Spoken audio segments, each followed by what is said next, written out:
여러분, 대만 경제가 급부상하고 있습니다. 그야말로 쭉쭉쭉쭉 올라오고 있어요. 이렇게 가다가는 결국 대한민국이 대만에게 뒤처질 거다, 이런 예상까지 지금 나오고 있는 실정입니다. 여러분, 대만은요, 대한민국이 어떻게 생각하면 상대도 안 되는 회사다, 나라다, 이렇게까지 생각을 했었을 겁니다. 2003년에 우리가 대한민국이 대만을 추월했잖아요. 국민소득을. 그러면서 지난 17년 동안 절대 있어서는 안 될 일이, 대만이 한국을 넘어서지 못하는 일이에요. 그런데 지금 대만은요, 이대로 가면 한국이 곧 추월당한다. 2023년 내년 후년이면 추월당한다. 아니면 2024년 내년 후년 그 후년에는 추월당한다 하는 그런 보고서가 나오기 시작했어요. 충격적입니다. 충격적이에요. 보세요. 당장 보시면 2021년 1분기 대한민국은 1.6% 성장하는데 대만은 3.09% 성장합니다. 3.09%. 지금 2020년 들어서서 대한민국이 지금 대만을 이기는 게 아무것도 없어요. 아무것도. 2020년 1분기에도 우리는 마이너스 1%지만 어렵다고 했을 때 대만은 마이너스 0.41%였어요.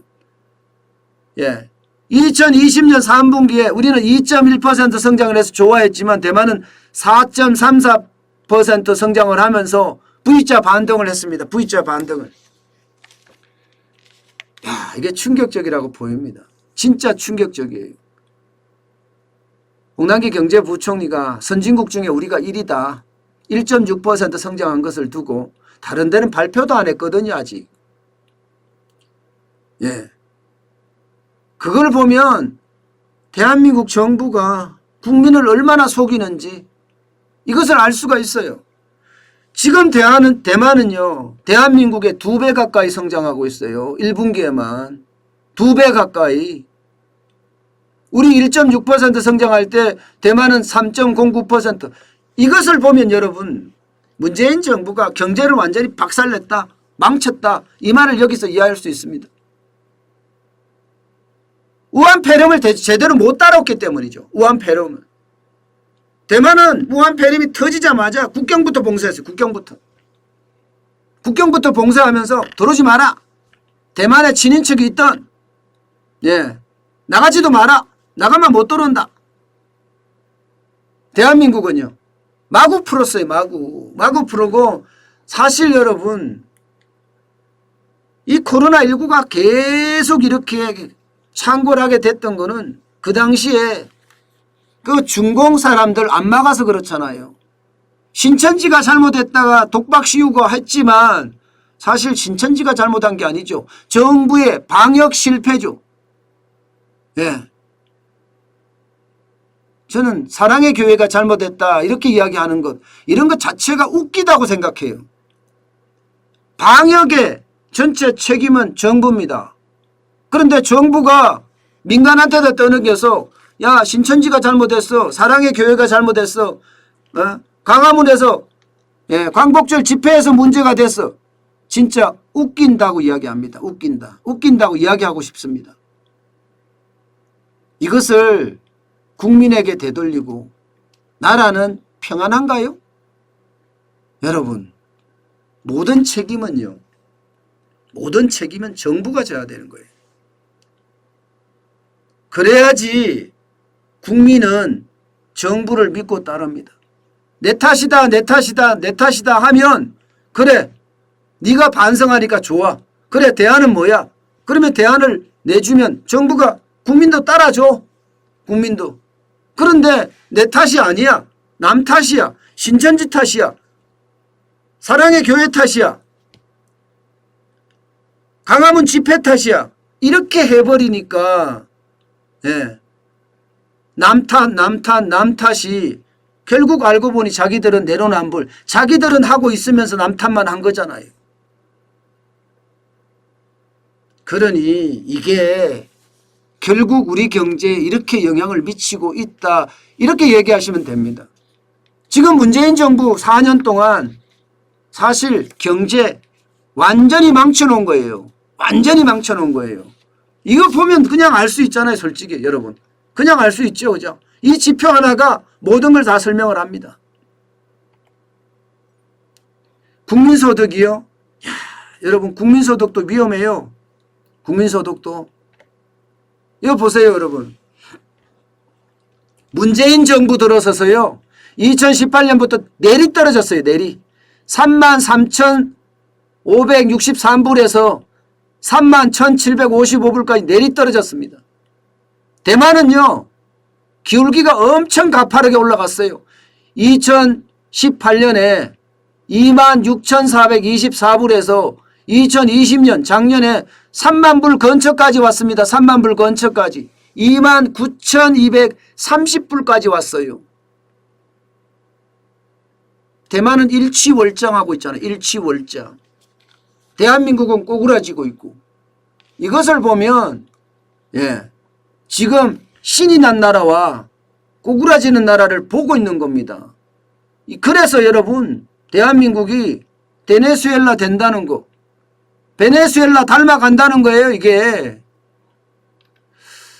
네, 보라트님 슈퍼챗 감사합니다. 슈퍼챗 감사합니다.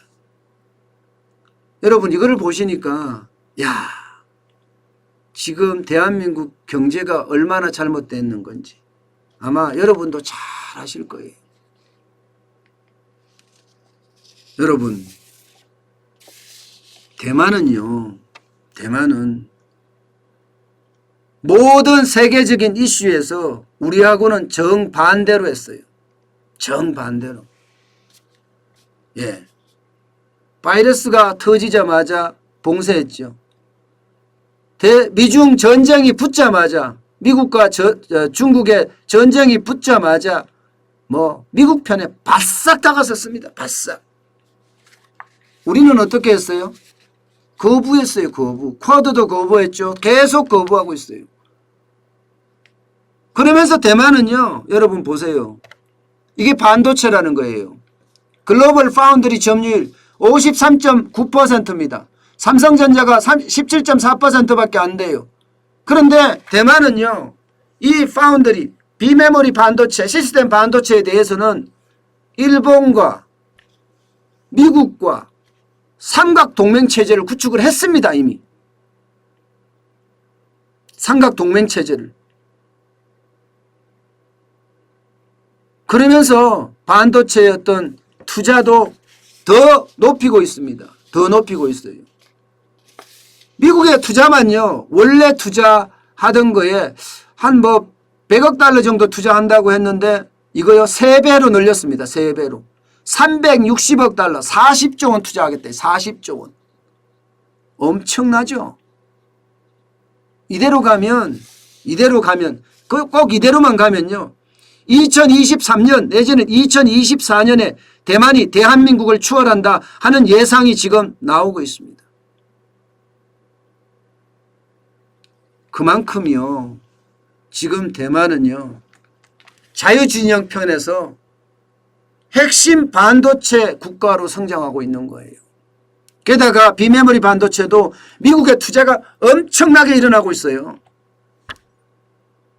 이게 결국은요. 대한민국 반도체에도 최악으로 가지 않겠느냐 이런 생각을 하게 됩니다. 여러분 이런 와중에 삼성전자의 이재용 부회장은 어떻게 해놨습니까?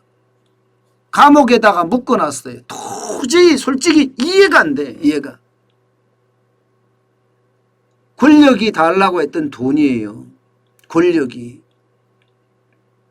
여기에 개별 기업을 처벌을 해서 1년 6개월을 감옥소에 넣어놓는다는 자체가 이게 말이 됩니까? 게다가 경제단체, 종교단체 할 것 없이 많은 사람들이 이재용 부회장 사면해라. 그래서 반도체 전쟁에 참전시켜라. 이렇게까지 모두가 다 외치잖아요. 외치잖아요. 그런데 도대체 정부는 지금 뭘 하고 있는 겁니까? 정부는. 문재인 정부는 두 번째에 벌써 사면 없다 이렇게 이야기해요. 도대체 이 나라를 어디로 끌고 가려는 겁니까? 진짜 베네수엘라로 끌고 가려고 하는 거예요? 막아야죠. 그러면 막아야죠. 그 어느 때보다가 대만 경제와 한국 경제를 비교해 봤을 때 그 충격은 가시지가 않습니다. 그 어느 때보다 말입니다. 이대로 계속 가면 일본이 꼬꾸라진 것처럼 대한민국도 서서히 꼬꾸라져서 중국에는 침몰되지 않을까 겁이 납니다.